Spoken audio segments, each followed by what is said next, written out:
Muito bem, então, queridos. O texto bíblico que nós vamos trabalhar aqui é o capítulo 10 de Romanos, dos versos de 1 a 4.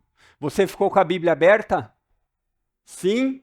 Então acompanhe comigo a leitura aí. Diz o seguinte: Irmãos, o desejo do meu coração e a minha súplica a Deus em favor deles é para que sejam salvos, porque dou testemunho a favor deles de que têm zelo por Deus, porém não com entendimento. Desconhecendo a justiça de Deus e procurando estabelecer a sua própria justiça, não se sujeitaram à justiça que vem de Deus, porque o fim da lei é Cristo, para a justiça de todo aquele que crê. Percebe aí que esse texto tem uma palavra que se repete várias vezes, né? Justiça. Percebeu? Então, uma das virtudes mais bonitas que nós podemos encontrar em uma pessoa diz respeito à sinceridade. Vocês concordam? Diz respeito àquela condição de uma pessoa que está fazendo algo honesto, algo de boa fé, algo que não tem dolo. Eu achei que era dolo, até esses dias fui estudar, é dolo. Algo que não tem uma intenção ruim, uma maldade por trás. E isso é louvável, não é? Quando você vê uma pessoa que é sincera, que tem essas características. Não é louvável? É. Nós precisamos de pessoas sinceras. Nós precisamos de pessoas bem intencionadas. E isso também abrange a vida num âmbito espiritual, no que diz respeito ao relacionamento com Deus. E embora, querido, seja digno de valorização, seja digno de louvor, a sinceridade, por mais desejável que seja, ela tem um problema. Sabe qual é esse problema? Você já parou para pensar nisso? A sinceridade não garante a verdade, por mais desejável que ela seja. E isso vale para todas as áreas. Quer ver alguns exemplos? A pessoa pode se alimentar de maneira errada, sinceramente. A pessoa pode descumprir diversas leis civis, sinceramente. E na vida espiritual, ela pode procurar vários caminhos, várias verdades. Ela pode procurar vida em vários lugares, sinceramente. Mas a sua sinceridade não garante que ela vá alcançar o alvo. Não garante que ela esteja no caminho certo. Um bom exemplo para isso é um tratamento de saúde. Ninguém aqui, quando vai fazer um tratamento de saúde, espera tomar aspirina e ser curada do câncer. Por mais sincera que ela seja, aquele remédio não funciona para aquele fim. Sincero, mas errado. Sincero, mas equivocado. E Paulo vai falar sobre isso nesse texto, sobre o tropeço de Israel, que por mais sinceridade que tinha, por mais que demonstrasse essa sinceridade, não alcançava o alvo, porque eles estavam errados sobre o caminho do verdadeiro relacionamento com Deus. É o que nós lemos no texto de Romanos. E o meu objetivo aqui essa manhã é que você possa entender isso aqui. Que a sinceridade nem sempre é suficiente. E isso nós vamos ver por meio de 3 pontos aqui. O primeiro ponto está aí nos versos de 1 a 2. O primeiro ponto é que a sinceridade, por mais genuína que ela seja, ela não garante salvação. A sinceridade não garante a salvação. Olha o que diz o texto aí. Paulo diz assim: Irmãos, o desejo do meu coração e a minha súplica a Deus em favor deles é para que sejam salvos. Porque dou testemunho a favor deles de que têm zelo por Deus, porém não com entendimento. Paulo, mais uma vez, vai demonstrar uma postura de compaixão com relação aos seus compatriotas judeus, israelenses. Ele já fez isso lá no capítulo 9, no comecinho, vocês lembram? Versos 1 e 2. E aqui, Paulo destaca pelo menos 2 coisas. Primeiro, que fica evidente aqui, é a compaixão do apóstolo Paulo pelos que se perdem, pelos seus compatriotas que estão se perdendo. E a segunda é a realidade de que ter sinceridade não é garantia de estar no caminho certo. Olha o que o apóstolo Paulo diz. Ele diz assim: eu dou testemunho em favor deles. Paulo está confirmando, ele está dizendo, olha, eu sirvo como uma testemunha de que Israel tem uma vida espiritual. Israel, eles são preocupados com a religião. É isso que Paulo está dizendo quando ele diz, eu sei da dedicação deles. Sabe por que Paulo sabe da dedicação deles? Porque Paulo era judeu. Mas será que só isso justifica? Não. Você vai ver as declarações de Paulo em Atos 26, verso 5. Depois você vai ver em Gálatas, capítulo 1, verso 14, que Paulo, ele era um judeu que havia recebido uma educação judaica completa, desde pequenininho. Então, isso que nós tentamos fazer de instrução com os pequenos a respeito da Bíblia, Paulo recebeu do judeu. Paulo, ele fez parte de um grupo religioso radical, que era rígido, que estudava, que se preocupava, chamado fariseus. Então, quando Paulo fala isso, ele quer dizer assim, olha, eu também fui zeloso em guardar as tradições que meus pais me passaram. Eu também fui zeloso em pensar estar fazendo as coisas de maneira que agradavam a Deus. E o interessante aqui, se você estudou um pouquinho já sobre o judaísmo, existia a lei mosaica dada, mais de 600 mandamentos, em forma de mandamentos e proibições, e existiam ainda mais, sabe o quê? A parte da tradição incluída, que não eram os mandamentos da Bíblia, no Antigo Testamento, mas incorporados. Então o fariseu, ele tentava guardar tudo isso. Então quando você vê Paulo falando isso, ele diz assim, olha, eu sei por experiência própria, eu sei por experiência própria o zelo que eles têm. Então o testemunho do apóstolo Paulo é de alguém que tem conhecimento de causa. Percebe? É de alguém que sabe o que é ter zelo. Sendo assim, Paulo escreve aqui que eles têm zelo por Deus. E o zelo, ele tem uma característica neutra. Sabe o que quer dizer isso? Que ele não é nem bom, nem ruim. O zelo em si, a palavrinha zelo, é a ideia de ter um cuidado grande.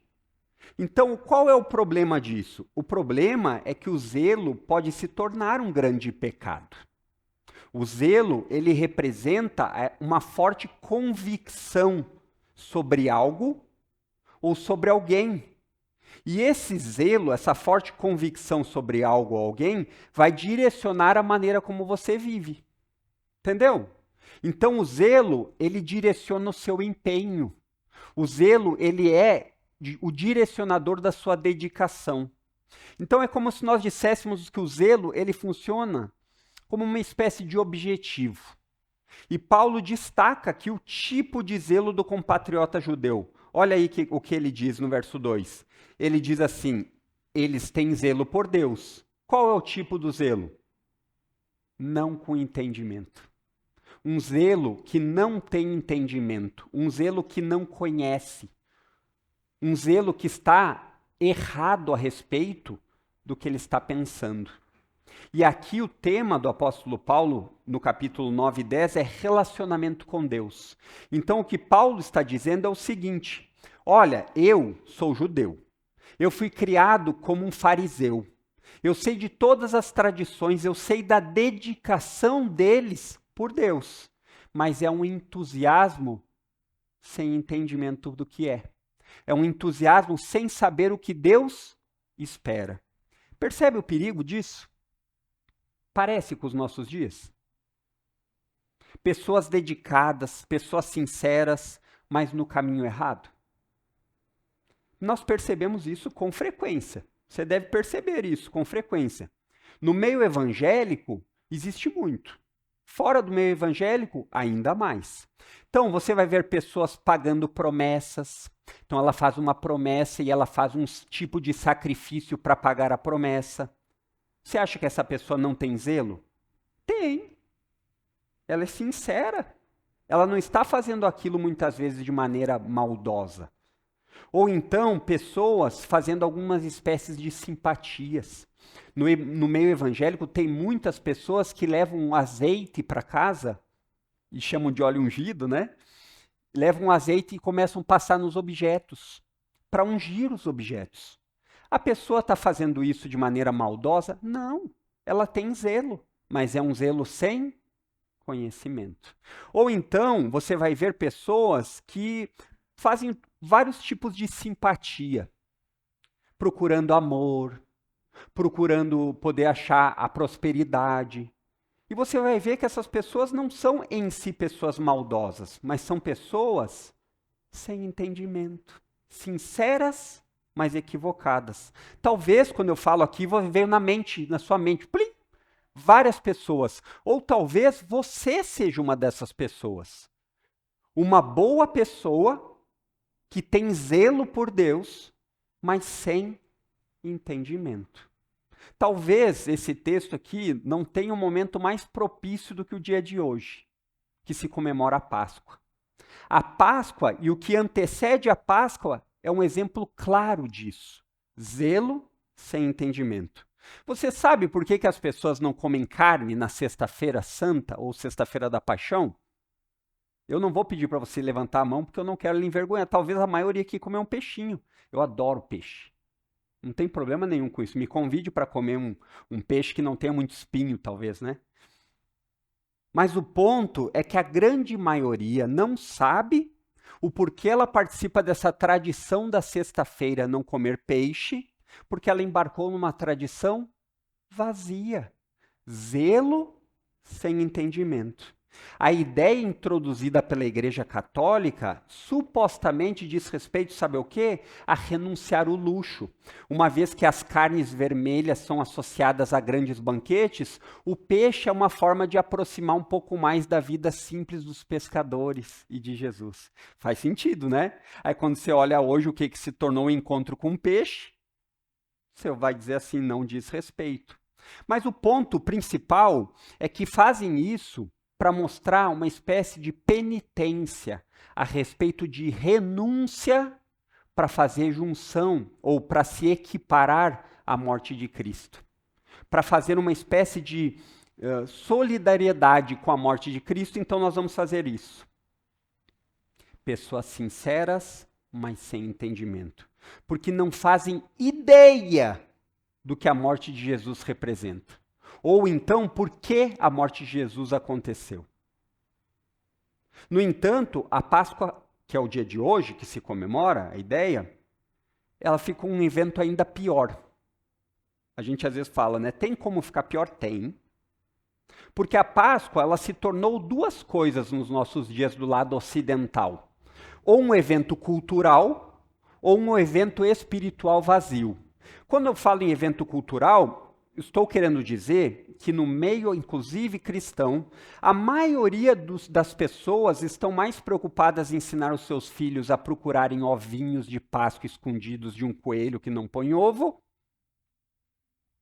Pessoas que supostamente falam, eu amo a Deus e Jesus, mas que vivem e ensinam a respeito do coelhinho que pôs ovinho, ao invés do Cordeiro de Deus que tira o pecado do mundo.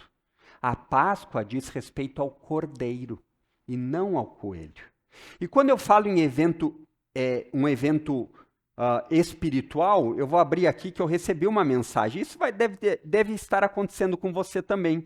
E muitas vezes a gente recebe essas mensagens e as mensagens não são mensagens de pessoas más, pessoas que são diabólicas, não é isso. Mas elas se tornam um evento espiritual que parece ter uma casca de espiritualidade, mas é vazio. Porque falar de Páscoa sem entender quem é Jesus não vale nada. Ah, mas é tão radical assim, porque a morte na cruz foi radical. Então eu recebi assim, olha o que... E talvez você ao escutar isso diga assim, uau, que mensagem linda, eu queria ter escrito essa mensagem. Diz assim, a Páscoa é tempo de renovação, amor e esperança, convidando-nos a celebrar a vida e o renascimento interior. Vai saber o que quer dizer com isso, né? Mais que uma comemoração, é um convite para refletir o perdão, a solidariedade e a transformação, deixando para trás o que não nos faz bem e abraçando novas oportunidades com fé. Muitos de nós bateríamos palmas, porque não é uma mensagem ruim. Não é. Mas o ponto é que não existe Jesus. Não existe perdão de pecados, não existe justificação diante do Deus Altíssimo. Então, todas as vezes que a Páscoa tirar o sentido que ela deveria ter, não vale nada. Talvez você não entenda isso porque você não saiba o que é a Páscoa. Se eu perguntasse para você, você sabe explicar o que é a Páscoa? Ou melhor ainda, o que é a Páscoa cristã? Por que isso? A Páscoa é uma festa judaica. É uma festa que relembra a libertação do povo de Israel do Egito. Naquele momento, no ápice, onde Deus manda que eles matassem um cordeirinho e pintassem os umbrais das portas com o sangue do cordeiro, porque aí viria o anjo destruidor e ele passaria. Aí vem Páscoa, passar, por cima daquelas casas, e ele iria só na casa dos egípcios. Então, esse é o sentido primário e básico de Páscoa. Então, Jesus, quando ele se reúne na última ceia, ele estava comemorando a Páscoa com seus discípulos. E aí Jesus, ele explica para eles que naquele momento, aquele sentido de uma antiga aliança, de uma aliança feita debaixo da lei de Moisés, seria substituída. Agora Jesus inaugura a nova aliança. Jesus, ele não apenas simboliza o Cordeiro, mas ele é o Cordeiro de Deus que tira o pecado do mundo. Entendeu a diferença? Então, embora eu simpatize com brincadeiras das crianças, eu diria para você assim, cuidado. Porque existem datas que você pode esconder brinquedos para o seu filho. Você pode dar chocolate o ano inteiro. Mas cuidado para que a associação com a data importante do jeito que ela não se transforme um dia a respeito do coelho. Mas que você sempre relembre que é a respeito do Cordeiro. Pessoas com zelo por Deus, mas sem entendimento. E existe um agravante no zelo sem entendimento. Pessoas, em nossos dias, no tempo de Jesus, João capítulo 16, o capítulo que antecede o que nós lemos hoje, ele fala que os judeus, com zelo por Deus, perseguiam os cristãos e os matavam. Então, um zelo por Deus sem entendimento pode gerar violência. Os terroristas jihadistas muçulmanos, eles são assim. Eles têm zelo por Deus, mas sem entendimento. Em nome de Deus, barbáries são feitas. E essa é uma acusação que as pessoas fazem contra o cristianismo, como se a culpa fosse do cristianismo. A culpa é de pessoas que têm zelo, supostamente por Deus, mas sem entendimento. O apóstolo Paulo, voltando ao texto, está falando sobre os seus compatriotas, que eram pessoas essencialmente zelosas na religião, eram sinceros. E assim nós temos muitas pessoas nos nossos dias, sinceras na maneira de viver, também sinceras a respeito de Deus, e também existem pessoas que são sinceras e que não levam Deus em consideração, não é verdade? Você deve conhecer pessoas. Isso não quer dizer que essas pessoas sejam assassinos. Não quer dizer que essas pessoas sejam más, prejudiquem os outros. Percebe aqui que eu destaquei duas categorias. Sinceros religiosamente equivocados, sinceros sem religião equivocados. O que os dois têm em comum? O que une essas categorias de pessoas? Que embora elas sejam sinceras, ambas caminham no que a Bíblia fala de perdição eterna. Num caminho que parece bom, parece agradável, mas leva à morte, e uma morte eterna. Essa é a verdade bíblica. essa não depende de contagem de votos. Essa não depende de você concordar comigo.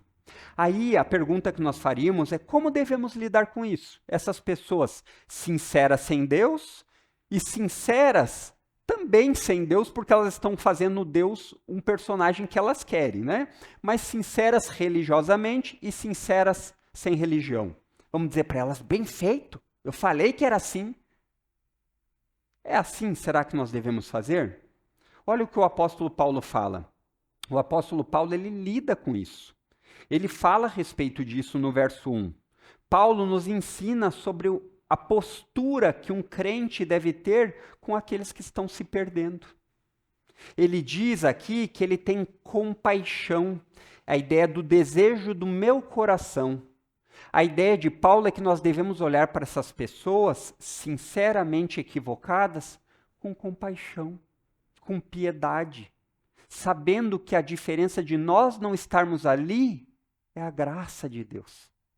Não é porque nós somos melhores. Paulo aqui, ele enfatiza a ideia do desejo do coração. Sabe por que eu acho que Paulo fala do desejo do coração? Uma vez que você entendeu a mensagem do Evangelho, uma vez que você entendeu que a Bíblia é verdadeira, uma vez que Deus trouxe a convicção que existe um céu e existe um inferno, você deveria pensar nisso. Você deveria pensar que as pessoas que estão se perdendo passarão a vida eterna no inferno. Isso deve doer o nosso coração. Nós não olhamos isso e dizemos, bem feio. Não, porque esse é um lugar de tormento e sofrimento eternos. E Paulo diz aqui a respeito de como deveríamos lidar. Ele enfatiza, você vai ver no verso 1, ele diz, a minha súplica a Deus em favor deles. Ele enfatiza o valor da oração. Ele enfatiza o valor da oração e a prática de orar por pessoas que estão se perdendo. E essa não é uma fórmula incomum para Paulo, falar de oração e súplica. Paulo faz isso com frequência nas suas cartas. E embora oração e súplica possam funcionar como sinônimos, como sendo a mesma coisa, a Bíblia muitas vezes ela traz uma diferença sutil, mas importante. Porque a oração ela diz respeito ao conjunto todo. A oração parte do processo de adoração, adorar a Deus por quem Ele é, pela sua grandeza, beleza, majestade. Ela passa pelo processo de confissão. Deus, eu realmente não sou digno. Ela passa pelo processo de agradecimento a Deus, obrigado por tão grande salvação, obrigado pela saúde diária, o pão de cada dia. Mas a súplica parece que tem um alvo mais específico. É como se a oração fosse o pacote completo e a súplica lida com algo mais direcionado. Poderíamos dizer que a súplica seria o choro, o socorro da alma clamando por ajuda, o socorro da alma clamando por uma causa. E aqui, para o apóstolo Paulo, essa causa são pessoas que têm se perdido. Nós vemos isso com frequência nos Salmos. O salmista pedindo, Deus, atende o meu clamor, escuta a minha súplica. Então a súplica, nós poderíamos dizer que é aquele pedido incessante, aquele que você não cansa de fazer. E por que Paulo faz isso? Por que ele não cansa de fazer isso? Porque ele acredita que Deus ouve. Porque ele acredita que Deus ouve e que Deus tem poder para agir. Todos nós temos pessoas nesse estado, convencidas pelo engano, sinceramente enganadas pela falta de conhecimento. Conhecimento do quê? Do Evangelho da glória de Deus. Talvez agora, nesse momento, você lembre de muitas pessoas nesse estado. Talvez você lembre. Qual é o meu conselho para você? Sempre que possível, esteja preparado para falar do Evangelho. Sempre. Esteja pronto para falar a razão da sua fé, conforme Pedro instrui. Mas nunca esqueça de regar isso com muita oração. Porque a oração ela vai em lugares que você não consegue. A oração ela não tem limites geográficos. A oração não tem problema de gasolina.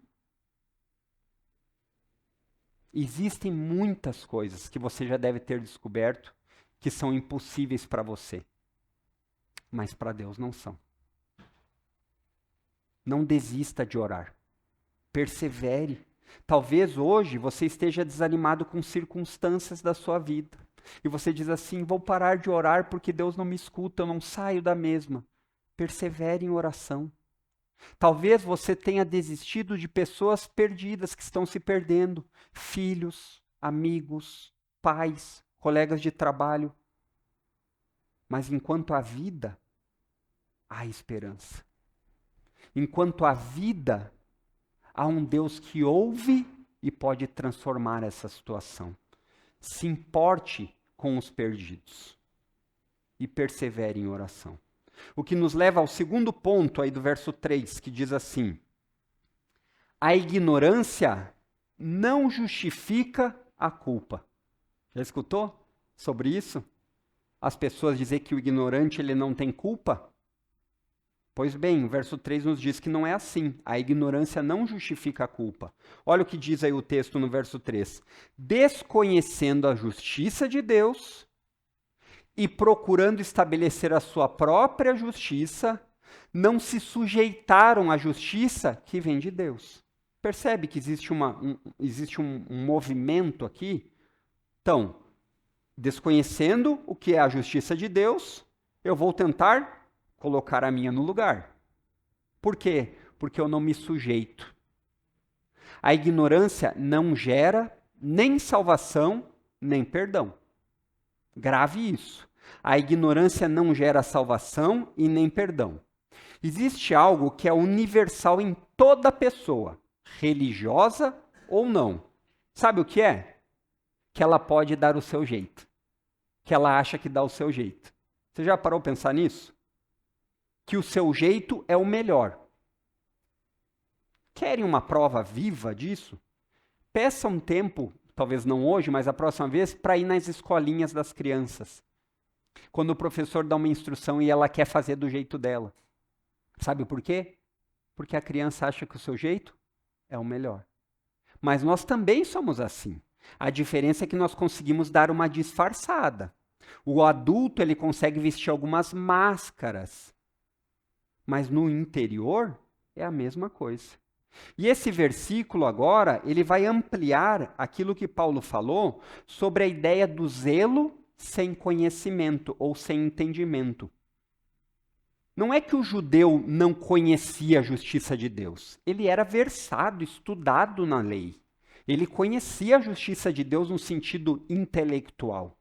Ele sabia o que a Bíblia ensinava, mas ele não se sujeitava a essa notícia. Eles não assimilavam o que foi revelado, então o problema nunca foi a informação, como não é nos dias de hoje. Mas o problema é a negação dela. Paulo tratou sobre isso lá no começo, em Romanos 3, quando Paulo fala que não existe nenhum justo, nenhum sequer. Todos se extraviaram e se fizeram a um inimigos de Deus. Quando lá Paulo ele faz o seguinte, ele demonstra a justiça de Deus e a justiça humana. E ele declara lá, ou ele ensina, como adquirir essas justiças. E aqui é importante você entender que quando eu falo justiça, nesse contexto, eu não estou falando de certo ou errado. Eu estou falando de alcançar um status diante de Deus. Quando Deus olha, ele diz justificado ou culpado. Certo? É a ideia de um tribunal. Isso não quer dizer que a ideia de certo e errado da justiça exista. Ela existe. Mas nesse contexto, a ideia é como ser declarado justo diante de Deus. Como Deus olha para mim e diz assim, você está perdoado. Então, lá, Paulo demonstra que existe uma justiça com propriedades divinas. O nome disso é evangelho. É o que Deus faz em favor de pecadores. E existe uma justiça humana. Essa justiça humana, ela sempre está derivada em obras e caráteres de merecimento humanos. Aqui o grande ponto de Paulo é como obter a justiça de Deus? Por merecimento humano ou pela obra de Deus em salvar? Essa é a ideia. É isso que Paulo está tratando aqui. Então, ele diz que não, que o conhecimento dos judeus não é que eles não entendiam no sentido intelectual, mas eles não aceitaram a forma como a justiça é adquirida. Entendeu? Então, Deus providenciou uma forma. Deus enviou o seu filho para que o problema da sua injustiça diante dele fosse resolvido. Ele envia Jesus para pagar um preço devido de uma dívida de ofensa. É isso que constitui o envio de Jesus. É isso que constitui a Sexta-feira da Paixão. É isso que constitui a Páscoa. É simples. Se você ensinar uma criança, ela entende, porque é simples. Mas o problema não é na informação. O problema é no coração, que diz assim, não, eu tenho que fazer o meu jeito. O desconhecer aqui que o apóstolo fala, ele pode trazer dois conceitos. Ele pode trazer uma ignorância sincera. O que é uma ignorância sincera? É uma pessoa que realmente não sabia a respeito e ela vive assim. Ou ela pode ser uma espécie de rejeição orgulhosa. Isso é ignorância. A ignorância não diz respeito, muitas vezes, a você não saber sobre o fato, mas de você não se submeter à informação, entendeu? Em ambos os casos tem algo em comum. Não gera absolvição, não gera perdão. E existem, talvez você escutando esteja tentando confabular isso, se você é parecido comigo, fica tentando pensar em exemplos. Existem várias situações na nossa vida que nós não entendemos a respeito de algo, mas isso não anula a verdade sobre esse algo. Quer um exemplo para ficar mais fácil? Por exemplo, eu vou fazer uma torta de maçã. Por sinal, minha mãe fez e é deliciosa e é impossível de ser feita igual. Ninguém nem tenta. Tem uma característica específica para aquela torta de maçã. Mesmo que eu pegue todos os ingredientes, sinceramente, e comece a fazer de uma forma que eu acho que vai dar certo, eu posso colocar a culpa na torta se não der certo? Não, é claro que não. Porque a minha sinceridade não absolve o meu engano. Ou então você pode sinceramente passar num sinal vermelho, que tem a câmerazinha que marca, e vai vir a multa. Aí você diz assim, mas tinha sinaleira lá. Você acha que adianta você mandar uma cartinha dizendo eu não sabia que a sinaleira estava lá? Não adianta, porque você é culpado da ignorância sincera. Em ambos os casos, a ignorância não inocenta. Então isso contraria profundamente a noção popular, que diz assim, olha, se você for sincero, não tem problema. Se você for sincero, isso é o que mais importa. Porque não importa se você está certo ou não, desde que você seja sincero. Isso não é verdade. No caso dos judeus, essa rejeição, essa ignorância, ela não era de uma pessoa que não sabe a respeito de algo, mas era de uma rejeição orgulhosa. Porque a cruz de Jesus, dizer que alguém teve que morrer em favor dos seus pecados, é escandaloso, é ofensivo. Dizer a vocês que vocês são incapazes, por melhor que vocês sejam, de alcançar favor de Deus por conta própria, é ofensivo. Você talvez olhe para mim e diga assim, quem ele pensa que é? Eu tenho dado esmola aos pobres, eu não tenho nenhum tipo de infidelidade com a minha esposa, com o meu marido. Não se trata disso. Mas o grande ponto que o apóstolo Paulo fala aqui, volte ao texto aí, é desconhecendo a justiça de Deus, Jesus vindo ao mundo para perdoar pecadores e procurando estabelecer a sua própria justiça, não se sujeitaram. O grande ponto do apóstolo Paulo é, a informação está clara, é simples, mas você tem que se sujeitar a ela. Se sujeitar diz respeito a se render. Se sujeitar diz respeito a colocar Cristo no lugar que ele merece por direito. Se render ao Cristo que foi enviado como Salvador dos pecados. Porque é por meio desse Cristo que alguém alcança o status de justo. Porém, o que é comum aqui no que o apóstolo Paulo fala, que os judeus rejeitaram esse conceito. E aí o que acontece quando alguém rejeita o conceito? Procura estabelecer a sua própria forma. No caso dos judeus, qual era a própria forma? Obras de merecimento por obedecer à lei e filiação. Nós somos o povo da lei. Os judeus não tinham problema de informação. Eles receberam a lei. Eles tinham as informações que o Messias prometido viria. E se você até hoje não tinha essa informação, agora você tem. Jesus veio salvar pecadores, dos quais você é um deles. A ignorância sincera, hoje, não é mais uma possibilidade para você. De dizer eu não sabia. Mas a rejeição orgulhosa de alguém que não concorda e não se submete, pode continuar no seu coração ainda hoje.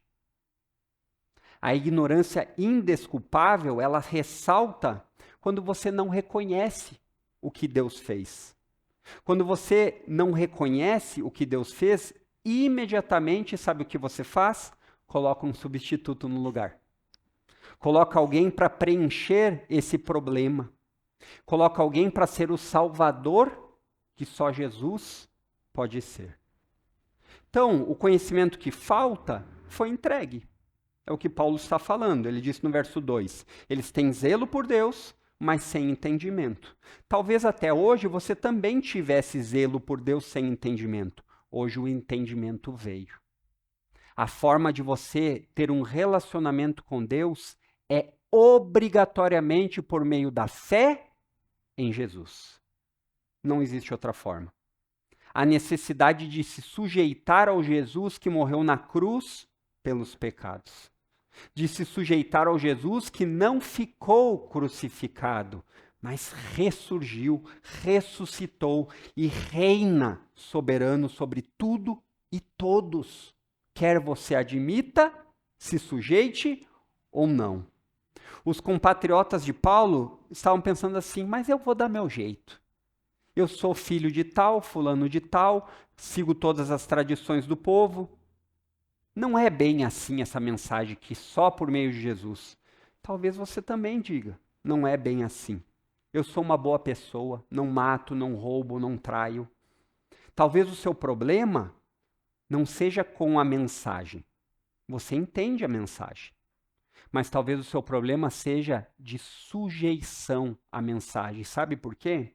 Porque ao admitir que essa mensagem é verdadeira, você não pode viver mais igual. Uma vez que Jesus se torna seu Senhor e Salvador, a sua vida não pode mais ser como era. É impossível. Desconhecendo a justiça de Deus, procuraram estabelecer a sua própria justiça.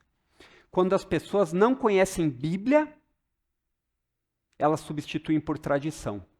Foi assim que nós aprendemos. Quando as pessoas não conhecem Bíblia, elas substituem por superstição. Assim vai dar certo. Quando as pessoas não conhecem Bíblia, elas substituem Jesus por falsos deuses. A maneira como Deus salva pessoas é essa, e somente essa, por meio do Cordeiro de Deus, que tira o pecado do mundo. Essa é a única forma. As crianças aprenderam hoje. Se esse conceito vai ser assimilado na maneira delas viverem, é outra coisa. Mas elas aprenderam que Jesus é o caminho. Jesus é a verdade. E Jesus é a única forma de ter vida com Deus. O que nos leva ao terceiro ponto aqui, no verso 4, que diz assim: só em Jesus se alcança a justiça de Deus. Só em Jesus se alcança a justiça de Deus. Ele diz assim: porque o fim da lei é Cristo, para a justiça de todo aquele que crê. O versículo 4 é a parte central do argumento de Paulo. Os porquês você deve ver que vem, e é importante você entender e prestar atenção, porque um porquê é uma explicação. Então Paulo vem explicando o porquê eles não têm zelo por Deus, com entendimento. Agora Paulo vai explicar o porquê Cristo é necessário. O porquê serve como uma resposta. Por que vocês precisam de Cristo para agradar a Deus? Por que é Cristo e não seus melhores esforços? E a ideia aqui do apóstolo Paulo, que ele diz que o fim da lei é Cristo, para a justiça de todo o que crê. A palavrinha justiça, eu já falei um pouquinho a respeito disso, mas ela tem dois significados na Bíblia, pelo menos dois. Um diz respeito ao atributo de Deus, uma qualidade de Deus. Deus é justo. Isso está relacionado com a ideia de que Deus é reto, ele é santo, ele faz tudo que provém de sua retidão. E o segundo, que é o que Paulo está falando, diz respeito à justiça que Deus comunica aos seres humanos. A justiça que funciona como um status. A justiça que é como uma declaração no tribunal de Deus de que você não é mais culpado. É nesse aspecto que Paulo está falando aqui. Por quê? Porque os judeus estavam buscando alcançar essa justiça de Deus da sua própria maneira. Entendeu? Sincero, mas equivocado. Como eles estavam fazendo isso? Por esforços, por obediência irrestrita a todas as tradições, aos mandamentos. E a ideia aqui dos judeus, e talvez caia no seu colo essa ideia de muitas formas, é de que essa tradição que é sincera, passada de geração em geração, de pai para filho, ela era equivocada. E isso é duro de escutar. Quer dizer que tudo aquilo que meus pais me ensinaram estava equivocado? Pode ser. Quer dizer que tudo aquilo que eu aprendi a respeito de Deus não era verdadeiro? Pode ser. Lei aqui que o apóstolo Paulo fala, o fim da lei, lei também é um termo que é utilizado de mais de uma maneira na Bíblia. Existe uma forma que se a gente fala da lei de Deus como um todo, como a Bíblia completa, como os mandamentos, como os princípios. Mas existe uma forma mais específica, que diz respeito à lei dada por Moisés lá no Monte Sinai. Deus deu a Moisés um conjunto de mandamentos, de regras, que eram a base do que é chamado de aliança mosaica. Ou você poderia chamar de antigo pacto, ou antiga aliança, ou antigo testamento. Fica mais fácil, né? O Antigo Testamento. Nós olhamos a Bíblia, nós vemos dois testamentos. O Antigo Testamento era firmado numa aliança mosaica, antiga. Essa era a base. E o Novo Testamento é formado numa nova aliança. Então Paulo diz que Jesus é o fim da lei. Justiça de todo o que crê. E aí a gente pergunta, mas o que será que Paulo quer dizer com isso? Então Jesus anulou a lei? Essa era uma acusação que os judeus faziam com frequência. Ah, eles são contra a lei de Moisés, que a lei não tem mais valor. Será que é isso? Não, não é isso. A palavra utilizada aqui para fim da lei, é a palavrinha telos, no grego. E essa palavrinha tem um duplo sentido. Ela pode tanto significar alvo, propósito, cumprimento, ou o que eu acho que é mais bem entendido é a culminação. Sabe o que é a culminação? É quando você vai numa festa de aniversário e tem a culminação. Qual é a culminação? O parabéns. É o ponto alto da festa do aniversário. Deveria ser, né? Hoje em dia já não sei. Mas deveria ser. Então essa é a ideia que a lei, ela tem um propósito que aponta Jesus como o alvo mais alto. Mas também tem um segundo sentido que essa palavra é empregada, que é de término no sentido temporal. O aniversário chegou ao fim. Então, por um lado, Jesus é a meta que a lei apontava. Em que sentido? No sentido que Jesus é a encarnação da justiça de Deus. de uma vida perfeita, de uma vida sem pecado. Jesus disse isso, que ele não havia vindo abolir a lei, mas cumpri-la. Lembram lá de Mateus 5,17? Deve fazer uns 4 anos, talvez, ou mais, né, pastor? Jesus disse isso. Não pense que eu vim abolir a lei, dizer que não vale nada. Eu vim cumpri-la. E de que formas nós olharíamos para isso? Como Jesus cumpre a lei? Primeiro, Jesus cumpre os profetas. O que é cumpre os profetas? O que os profetas escreveram. Porque os profetas escreveram a respeito dele. Os profetas escreveram que o Messias prometido de Deus viria. Os profetas escreveram que o Messias venceria a morte. Ele ressuscitaria. Hoje, no lado ocidental, se fala sobre isso. De maneira às vezes equivocada, mas se fala sobre isso. Nós fazemos isso toda primeiro domingo de mês, que é quando nós fazemos a celebração da ceia. Jesus cumpriu as exigências morais da lei. Vocês vão ver no verso 5, depois aqui, falando a respeito disso, que Jesus viveu uma vida perfeita, uma vida sem pecado. Ele conseguiu. Ele cumpriu todas as exigências da lei. Mas ele também cumpriu aquilo que era exigido cerimonialmente. O que é isso? No Antigo Testamento, na Antiga Aliança, era necessário matar cordeiros, matar animais, para que o sangue fosse usado para perdão de pecados. Para que aquele sangue representasse um perdão dos pecados, porque uma vida foi paga em lugar de outra. No entanto, era necessário ser repetido constantemente. Por quê? Porque o sangue de animais não tem o mesmo valor que o sangue humano. No entanto, Jesus veio e derramou o sangue de uma vez por todas. O Cordeiro de Deus que tira o pecado do mundo. Entendeu como faz sentido? Então esse é o sentido que Jesus cumpre a lei. Mas existe aqui a ideia do sentido temporal. Em que sentido chega ao fim? Tempo. Entenda tempo como um período de era, um período maior. Então, o Antigo Testamento fala de um período em que a base desse período era a lei mosaica. Jesus, agora, e essa eu creio que é a ênfase de Paulo, a ideia do fim da lei como um período de cumprimento de muitos mandamentos como regras e obrigatoriedades. Jesus fez isso. Ele cumpriu a lei de maneira perfeita e ele também trouxe uma nova aliança, uma nova lei. E essa lei ela é vivida por meio do Espírito. Então, dentro da lei do Antigo Testamento existiam diversas obrigações, entre elas o sacrifício dos animais. Agora, no Novo Testamento, na nova aliança, isso não é mais necessário. Sabe por que que fazer aquele tipo de procissão não é necessário? Porque Jesus já pagou o preço.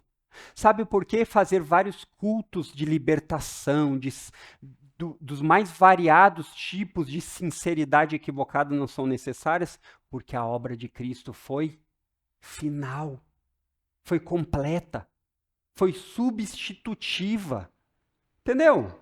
Por isso que Jesus é suficiente. Por isso que muitas vezes nas orações nós falamos Jesus é nosso único, não existe outra forma, e suficiente. Porque o que ele fez basta.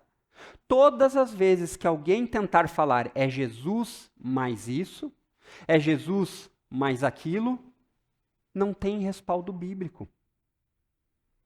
A Bíblia no Antigo Testamento fala que era necessário um intercessor, um mediador.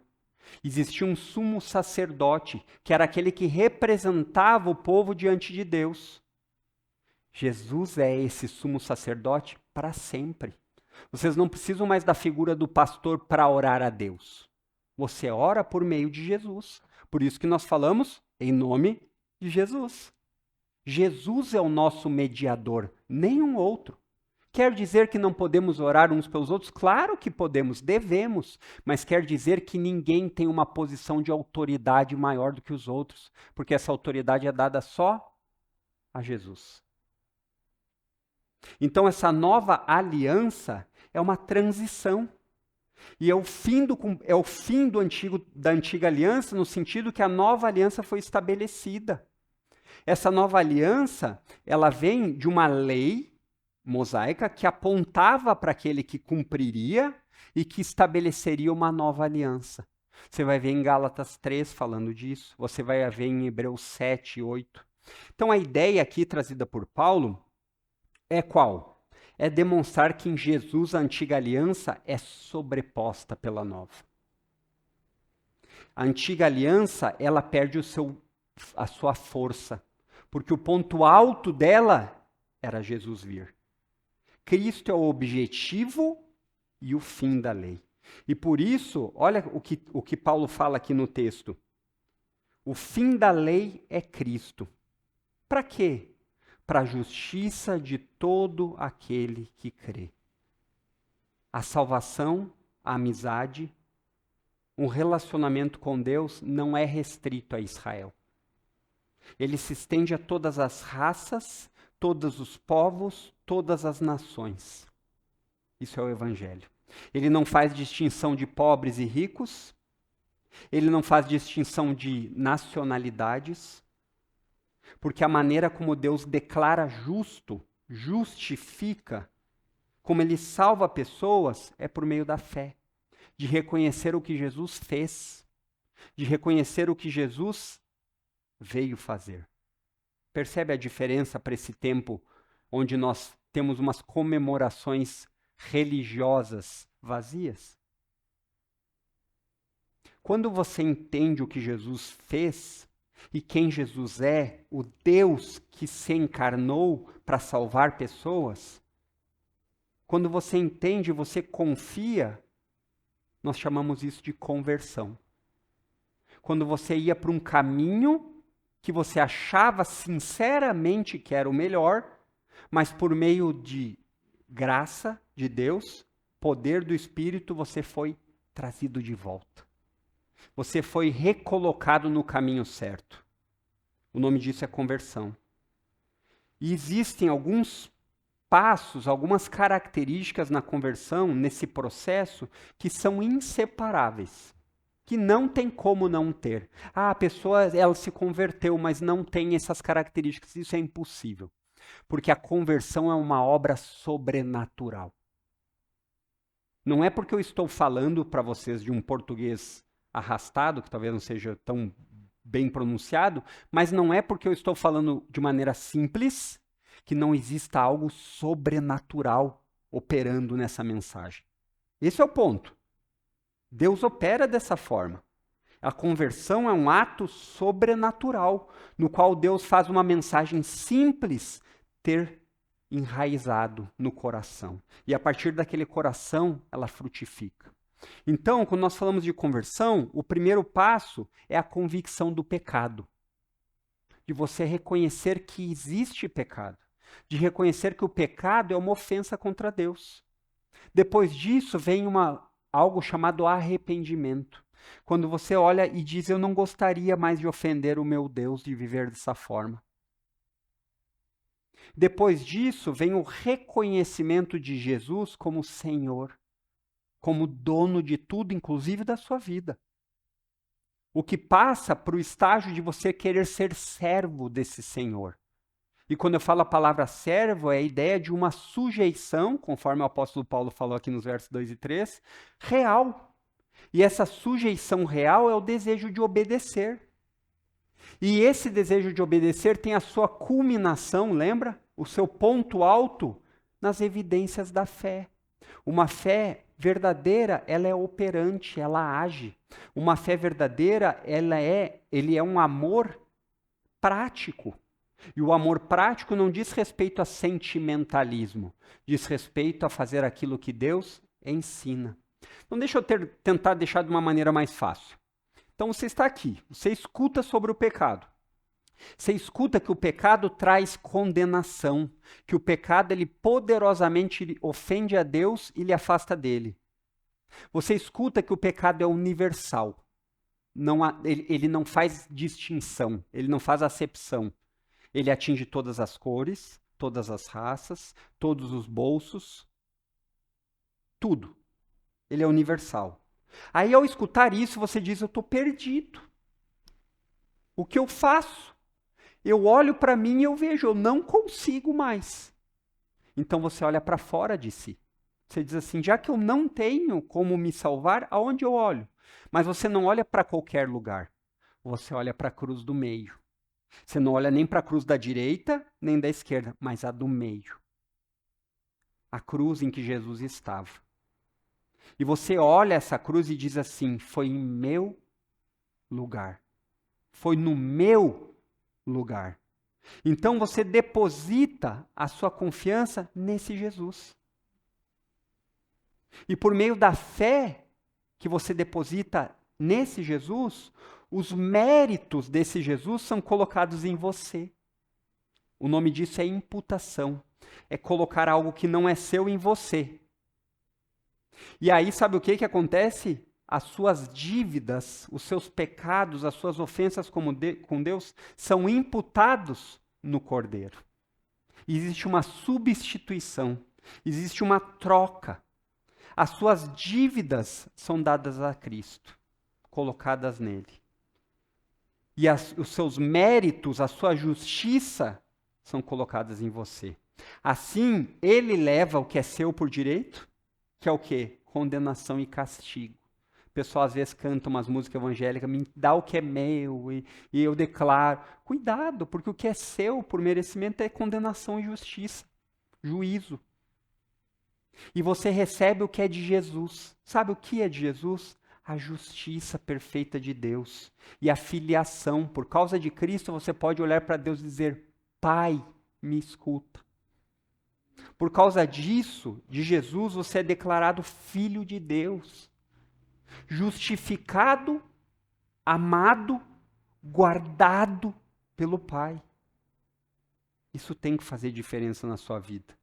A dimensão disso, dessa convicção, desse entendimento, tem consequências no presente, como eu vou viver, mas também no futuro, o que me aguarda. Já não é mais incerteza, é convicção. O que me aguarda é uma vida eterna de um relacionamento com Deus para sempre. Sabe por quê? Sabe por quê? Porque em Jesus nenhuma condenação há. Aqueles que estão unidos ao Cordeiro não sofrem mais juízo de condenação. Nenhuma condenação há para aquele que está em Cristo Jesus. Deixa eu fazer algumas aplicações aqui rápidas a respeito do que nós vimos hoje. Nós aprendemos hoje, em primeiro lugar, que a sinceridade não garante salvação. Talvez você esteja entre essas pessoas que acredita que existem várias possibilidades. Que Jesus é uma possibilidade, mas existem muitas. A Bíblia diz que não. Por mais sincero que você possa ser, esse é um engano. Nós aprendemos também que a ignorância não gera perdão, não gera absolvição. Pessoas bem intencionadas, mas que continuam tentando alcançar o favor de Deus por seus méritos, do seu jeito, talvez cumprindo uma série de regras religiosas, fazendo novenas, sacrifícios. Ela está dizendo assim, Deus, vou te dar uma mãozinha. Deixa eu fazer um pouquinho aqui para eu ser merecedor. Não é desse jeito. O conhecimento de Deus para a salvação vem por meio da Escritura. E a Escritura ensina que o perdão só pode ser encontrado em Jesus e no que ele fez. Sem Jesus, sem relacionamento. Sem Jesus, sem Deus. Sem Jesus, sem vida eterna. Sem Jesus, sem vida no presente. Nós também aprendemos que a justiça, a ideia da paz com Deus, dessa declaração que traz a salvação, só pode encontrar no Filho de Deus. Talvez até hoje você tente buscar de forma diferente. Talvez até hoje você tentou por suas próprias forças. Então, essa semana eu vou começar, que nem a gente faz dieta, né? Então, essa semana eu vou começar a dieta. E aí, tenta fazer a dieta, chega no fim da semana, fracasso. Daí, de novo. Às vezes acontece isso. A gente quer alcançar o favor de Deus por uma série de boas condutas. Talvez você já tenha feito isso. Faz uma lista. Tinha um programa de TV que fazia isso com crianças. Chamava Super Nani.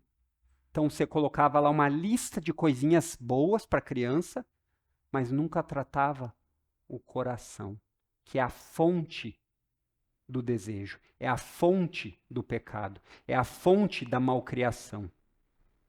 Tratar o exterior sem tratar o interior não dura por muito tempo. E talvez você tenha falhado e constantemente se sentido sobrecarregado. Eu não tenho jeito, eu não consigo, eu estou tentando, Deus, mas eu não consigo te agradar. Os judeus, que Paulo está escrevendo, eles estavam sobrecarregados com o peso da lei. Eles tinham uma religiosidade vazia, por mais ocupacional que ela fosse. O que eu quero dizer com ocupacional? Todos os dias eles estavam em volta de leitura, de momentos de cerimônia, mas isso era vazio, porque perdia o principal. Tirava Jesus de lado. Então, quando você tira Jesus de lado, o relacionamento com Deus não existe. Sabe por que acontecia com eles isso? Porque eles estavam no lugar errado, procurando o lugar errado. E talvez você esteja assim hoje, procurando com toda dedicação, sinceridade, no lugar errado. Talvez hoje você esteja se sentindo esmagado pelas circunstâncias. Talvez hoje você esteja com medo do amanhã. Talvez hoje você seja uma pessoa desanimada por conta de que você não tem dado conta com os seus próprios esforços. Essas características muitas vezes batem na porta do meu coração. Mas aí eu me lembro do que Jesus fala em Mateus 11, verso 28. Ele diz assim: venham todos os que estão cansados e sobrecarregados, e eu vou lhe dar alívio. Eu vou lhe dar descanso. Sabe por quê? Porque Jesus troca de fardo com você. Ele dá um fardo leve. Ele tem paciência, amor, cuidado com você. Ele faz com que você possa se achegar a Deus e chamá-lo de Pai. Não existe outro alívio melhor que esse. Ele troca esse fardo. Ele leva a inimizade que você tinha com Deus, ele dá amizade com Deus, verdadeira. E sabe por que você pode escutar isso e crer nisso? Porque ele deu a maior prova de todas, que o que ele falou é verdade. Sabe por quê? Você desconfia? Hoje é o dia disso. A sexta-feira da morte não foi o fim. Aquele dia em que ele foi crucificado pelo seu e pelo meu pecado, não venceu a ele. Ele venceu a morte. Ele ressuscitou. E porque ele ressuscitou, você pode acreditar no amanhã. Porque Jesus ressuscitou, ele prometeu que o poder que habitou na ressurreição dele habita em todos aqueles que creem nele. Isso não é uma informação para você não simplesmente escutar e não dar. Existe poder nisso. Porque Jesus vive. Nós podemos acreditar no amanhã. Porque Jesus vive, o seu destino eterno está garantido. Então, por mais difícil que seja o presente, a eternidade é sua por meio de Cristo. Por mais difícil que sejam as circunstâncias do presente, o amanhã está garantido, se Jesus estiver nele. Vamos orar? Feche seus olhos por um instante. Pai, graças te damos. Que verdade maravilhosa saber que Jesus veio em nosso favor para morrer uma morte que era nossa. É verdade, Deus, que tantas vezes nós não valorizamos tão grande salvação. as agitações do dia a dia, os prazeres do mundo, as riquezas, os medos, eles muitas vezes ocupam o lugar em nosso coração, que essa satisfação de Jesus em nós deveria ocupar. Nos perdoa por isso e nos capacita com o teu Santo Espírito, nos dando o poder para mandar embora essas incredulidades por meio das promessas que o Senhor deixou. As promessas de que nós não estamos sós, de que o maior problema das nossas vidas foi resolvido, que é a inimizade contra ti, Pai. E tudo isso por meio daquele que nós aqui juntos confessamos, nosso único e suficiente Salvador. Nos ajuda a termos zelo verdadeiro por ti, nas nossas atitudes, na nossa maneira de se divertir, mas com entendimento, levando o Senhor em consideração, sabendo que em todas as coisas o nosso desejo é fazer para a tua glória. Em nome de Cristo é que oramos. Amém.